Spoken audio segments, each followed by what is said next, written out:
മഹാനായ സി.എം. വലിയുല്ലാഹിയോട് എന്തെങ്കിലുമൊക്കെ ഒന്ന് പറയാൻ ധൈര്യമുണ്ടായിരുന്ന മഹാനാണ് യൂസുഫുൽ ജീലാനി തങ്ങള്. അത്രയും മഹബത്തായിരുന്നു, അത്രയും സ്നേഹമായിരുന്നു അവർക്കിടയിൽ ഉണ്ടായിരുന്നത്. സുബ്ഹാന ജല്ല ജലാലുഹു. ഇതാണ് ഔലിയാക്കളിൽപ്പെട്ട അബ്ദാലുകൾ എന്ന് പറയുന്ന മർത്തബയിലേക്ക് എത്തിപ്പോയ മഹാന്മാർ. ഇവിടെയുണ്ട്, അവിടെയുമുണ്ട്. എത്രയോ കറാമത്തുകൾ ലോകത്ത് കാണിച്ച മഹാനാണ്. മഹാന്റെ മുരീദായി ജീവിച്ച മഹാനായ സയ്യിദ് യൂസുഫുൽ ജീലാനി തങ്ങളുപ്പാപ്പ പറഞ്ഞത് ഓർക്കുകയാണ്. ഒരു ദിവസം മഹാനായ സി.എം. വലിയുല്ലാഹി മഹാനവറുകളും ബഹുമാനപ്പെട്ട വൈലത്തൂർ തങ്ങളുപ്പാപ്പയും സിയാറത്തിന് വേണ്ടി യാത്ര പുറപ്പെട്ടിരിക്കുകയാണ്. പൊന്നാനിയിലും അതേപോലെ തന്നെ വെളിയംകോടും ചാവക്കാടും ഒക്കെ അന്ത്യവിശ്രമം കൊള്ളുന്ന മഹാന്മാരെ സിയാറത്ത് ചെയ്യാനാണ് യാത്ര പുറപ്പെട്ടിരിക്കുന്നത്. അങ്ങനെ പോകുമ്പോൾ അവർ വൈലത്തൂർ തങ്ങളുപ്പാപ്പയുടെ സമീപത്ത് അന്ന് രാത്രി താമസിക്കുകയാണ്. നേരം വെളുത്തു.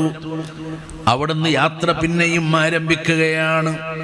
അങ്ങനെ പൊന്നാനി വെളിയങ്കോട് സയ്യിദന്മാരന്ത്യവിശ്രമം കൊള്ളുന്ന, സൂറത്തിലെ സയ്യിദന്മാരന്ത്യവിശ്രമം കൊള്ളുന്ന, സാദാത്തുക്കൾ അന്ത്യവിശ്രമം കൊള്ളുന്ന ആ മഖാമിന്റെ പരിസരത്തേക്ക് ഇവർ രണ്ടുപേരും ചെല്ലുമ്പോൾ അവിടെ കളിച്ചുകൊണ്ടിരിക്കുന്ന കുട്ടികൾ ഓടി വരികയാണ്. എന്നിട്ട് സി.എം. വലിയുല്ലാഹി ഖദ്ദസല്ലാഹു സിർറഹുൽ അസീസ് മഹാനവറുകളെ നോക്കിയിട്ട് പറയുകയാണ്, ആ ഇന്നലെ രാത്രി ഇവിടെ വന്ന ആളാണ് ഈ മഹാൻ. ഇന്നലെ രാത്രി ഇവിടെ വന്ന് സിയാറത്ത് ചെയ്ത ആളാണ് ഇയാള്. ഞങ്ങൾ സംസാരിച്ചിരുന്നു, ഞങ്ങൾ കണ്ടിരുന്നു. അപ്പൊ യൂസുഫുൽ ജീലാനി തങ്ങള് ഉപ്പാപ്പ പറയാണ്, നിങ്ങൾ എന്താണ് പറയുന്നത്? പോടാവിടുന്ന്. ഇന്നലെ എൻ്റെ കൂടെയല്ലേ മഹാനുള്ളത്, പിന്നെ എങ്ങനെ നിങ്ങൾ ഇന്നലെ രാത്രി കാണുന്നത്? കുട്ടികൾ പിന്നെയും വാശി പറയാണ്, നിങ്ങൾ പറഞ്ഞാ ഞങ്ങൾ അംഗീകരിക്കൂല, ഞങ്ങളല്ലേ കണ്ടത്. മഹാനായ സി.എം. വലിയുല്ലാഹി ഒന്നും മിണ്ടുന്നില്ല. അപ്പൊ യൂസുഫുൽ ജീലാനി തങ്ങൾ ചോദിക്കാണ്, അല്ല നിങ്ങൾ എന്താ ഒന്നും മിണ്ടാത്തത്? മഹാനായ സി.എം. വലിയുല്ലാഹിയോട് എന്തെങ്കിലുമൊക്കെ ഒന്ന് പറയാൻ ധൈര്യമുണ്ടായിരുന്ന മഹാനാണ് യൂസുഫുൽ ജീലാനി തങ്ങള്. അത്രയും മഹബത്തായിരുന്നു, അത്രയും സ്നേഹമായിരുന്നു അവർക്കിടയിൽ ഉണ്ടായിരുന്നത്. യൂസുഫുൽ ജീലാനി തങ്ങളോട് ചിരിച്ചിട്ട് പറഞ്ഞു എന്നാണ്, ഞാൻ ഇന്നലെ ഇവിടെ വന്നിരുന്നു. സുബ്ഹാന ജല്ല ജലാലുഹു. ഇതാണ് ഔലിയാക്കളിൽപ്പെട്ട അബ്ദാലുകൾ എന്ന് പറയുന്ന മർത്തബയിലേക്ക് എത്തിപ്പോയ മഹാന്മാർ. ഇവിടെയുണ്ട്, അവിടെയുമുണ്ട്.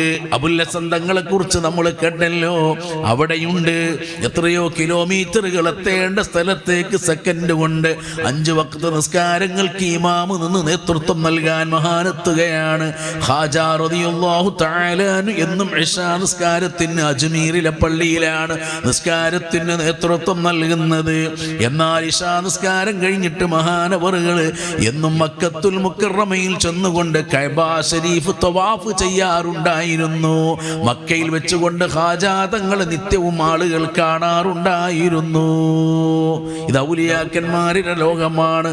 അല്ലാഹു റബ്ബുൽ ഇസ്സത്ത് നമ്മൾ ഈ കൂടിയതും നമ്മൾ ഇവിടെ വന്നതും പറഞ്ഞതും ഈ മജ്ലിസിൽ പങ്കെടുക്കുന്നതും ഈ മജ്ലിസിലേക്ക് മറ്റുള്ളവരെ പങ്കെടുപ്പിക്കുന്നതും എല്ലാം റബ്ബ് തആല നാളെ പരലോകത്ത് ഈ മഹാന്മാരെ കൂടെ ഒരുമിച്ച് കൂടി സന്തോഷിക്കാൻ ഉതകുന്ന കാരണമാകുന്ന സൽപ്രവർത്തനമായി, പുണ്യകർമ്മമായി നമ്മിൽ നിന്ന് റബ്ബ് തആല ഖബൂൽ ചെയ്യുമാറാകട്ടെ.